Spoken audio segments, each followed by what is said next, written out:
Pemimpin yang dewasa itu adalah pemimpin kalau yang mendengarkan kritik, dia kemudian akan menjadikannya bahan introspeksi.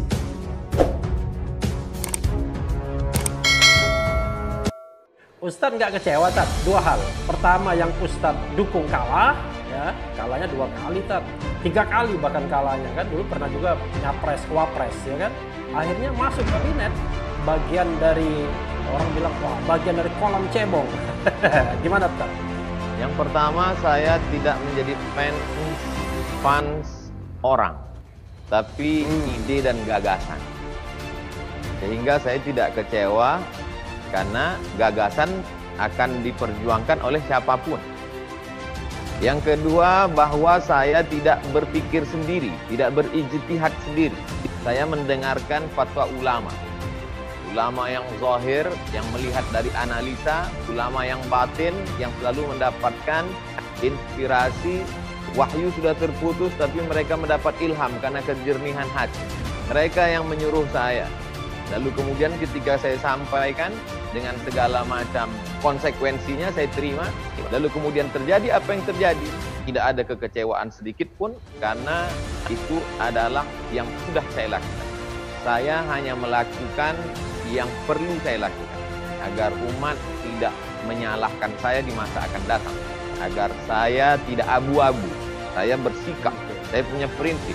Walaupun di balik itu saya mesti membayar high cost, harga mahal, dengan bully, dengan kebencian, dengan putus persahabatan dan lain-lain. Jadi tidak ada kekecewaan sedikit pun. Boleh saya gantian bertanya ke Bang Rafli? Boleh. Kapan lagi ada Ustadz Abdul Somad nanya saya? Masya Allah. Kenapa, Tat? Apa, Tat? Ada, saya baca itu tulisan di harian di salah satu web. Katanya, kata Bang Rafli, Undang Dasar 1945 pasal 7A, 7B, 7C itu dihapus saja atau dibuang. Itu apa maksudnya, Bang? Bukan, wah itu bacanya nggak lengkap. Jadi pasal 7A, 7B, 7C itu kan bicara mengenai pemberhentian presiden. Jadi presiden itu bisa diberhentikan di tengah jalan. Kalau bahasa Arabnya kan dimakzulkan, tetap. Bahasa Inggrisnya impeach, ya, impeachment. Itu kalau dia memenuhi 3 kategori. 1, melakukan pelanggaran hukum berat seperti pengkhianatan terhadap negara, korupsi, suap, atau tindak pidana berat lainnya. Kedua, melakukan perbuatan tercela. Nah, tercela ini melakukan pelanggaran yang bertentangan dengan norma agama, norma susila, dan norma adat, seperti judi, mabuk, zina. Yang ketiga, tidak lagi memenuhi syarat sebagai presiden dan wakil presiden. Jadi syaratnya itu warga negara Indonesia dan tidak pernah menjadi warga negara asing karena kehendaknya sendiri, tidak pernah berkhianat terhadap negara, dan mampu secara jasmani dan rohani sebagai presiden dan wakil presiden. Nah, itu adalah ayat-ayat konstitusi, Tat. Jadi, kalau kita tidak boleh membicarakan ayat-ayat konstitusi itu, misalnya di kampus, ya buang saja ayat itu, kan begitu, Tat. Gara-garanya di UGM, orang mau bicarakan tentang pemakzulan, tentang pemberhentian presiden dalam kacamata akademik, diancam, bahkan ancamannya pembunuhan, dibilang makar juga. Nah, itu saya katakan, kalau kita tidak boleh ngomong tentang pemberhentian presiden, ya buang saja ayat itu. Begitu, kan? Ini jangan-jangan Ustadz mancing-mancing saya ini. Begitu kronologis.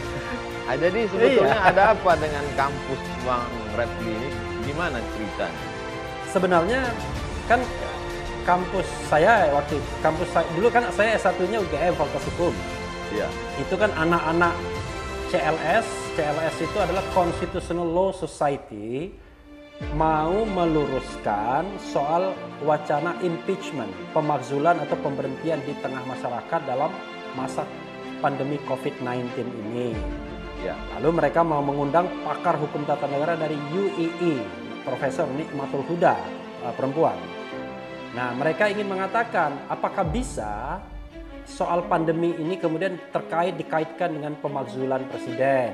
Sebenarnya niatnya bagus, karena kalau saya baca term of reference-nya, TOR-nya, mereka ingin meluruskan isu-isu seperti itu. Tapi kemudian ada dosen UGM lainnya yang bilang itu makar. bukan makar jagung tapi ya, makar bener. Nah, lalu kemudian ada orang nggak tahu siapa mengancam. Mengancamnya itu dengan mengatakan akan membunuh, saya tahu keluargamu dan lain sebagainya. Akhirnya ya karena memperhatikan keselamatan, dihentikan kegiatannya. Itu tak. Nah, padahal kita tahu bahwa kalau kita bicara tentang kebebasan, kalau kebebasan akademik itu kecil tak. Karena kebebasan akademik kan hanya diatur di undang-undang. Kita bicara tentang kebebasan konstitusional yang diatur di konstitusi. Wah, itu pasal 28E ayat 3 dan pasal 28I itu kan mengatur mengenai hak untuk menyampaikan pendapat. Bahkan hak untuk menyatakan pikiran dan hati nurani itu tidak bisa dihalangi dalam kondisi apapun. Jadi memang sah saja kalau kita mengatakan kita mau dukung Jokowi, dukung Prabowo, yang penting nggak ganggu orang memang. Tapi ketika kita menyatakan kita mendukung si A, si B seperti Ustadz, lalu kemudian dilarang sana, dilarang sini, itu nggak fair namanya, diskriminatif tindakan seperti itu. Nah, begitu tak? Berarti kita menghadapi orang-orang yang tidak dewasa dalam bernegara, dalam berpikir. Saya nge-tweet itu tak, saya bilang pemimpin yang dewasa itu adalah pemimpin kalau yang mendengarkan kritik, dia kemudian akan menjadikannya bahan introspeksi. Entah itu kritik yang membangun maupun yang menjatuhkan sekalipun, kan bermanfaat semua kan. Tapi kalau pemimpin yang tidak dewasa mendengar kritik lalu menyiapkan serangan balasan, dianggap penghinaan dan menyiapkan buzzer dan fans club. Gitu tak. Tapi orang kalau terlalu ketakutan, Bang Refli, paranoid. Orang terlalu ketakutan habis nonton film hantu, itu pucuk pisang disangka pocong. Itulah persoalannya. Jadi dua orang ngomong, Abdul Somad dengan Refli Harun dibilang sedang merencanakan makar. Padahal kita kan.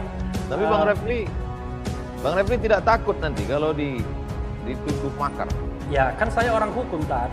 Ya, saya kan tahu batas-batas di mana orang bisa dikatakan makar dan tidak makar kan. Sepanjang kita menyatakan sesuatu itu tidak boleh dilarang. Ketika Ruslan Buton mengeluarkan statement pidatonya, apa itu bisa dikatakan makar? Ya, pendapat saya tidak. Jelas tidak. Kenapa? Tadi kan dikatakan orang menyatakan pikiran dan hati nurani itu tidak boleh dilarang. Nah, persoalannya adalah ayat-ayat konstitusi itu yang saya bilang pasal 28E ayat 3 itu sering dipatahkan dengan undang-undang ITE. Nah, jadi undang-undang ITE itu undang-undang karet sekali. Kalau kita misalnya menyampaikan konten tertentu di media sosial dengan menggunakan media internet, maka kita bisa dijerat pasal 1 penghinaan, kedua menyebarkan berita bohong. Nah, jadi itu yang menyebabkan kemudian atau menyebarkan kebencian. Jadi 3, kebencian, penghinaan, dan penyebaran berita bohong. Dan itu karet sekali tak. Persoalan kita kadang-kadang kita tunduk melihat undang-undang tapi tidak tunduk pada konstitusi sebagai hukum tertinggi. Kecuali Ruslan Buton itu dia berkonspirasi mengumpulkan orang lalu kemudian berpikir bagaimana memecah belah, bagaimana melakukan agitasi, lalu kemudian merebut senjata dan lain sebagainya. Itu baru makar.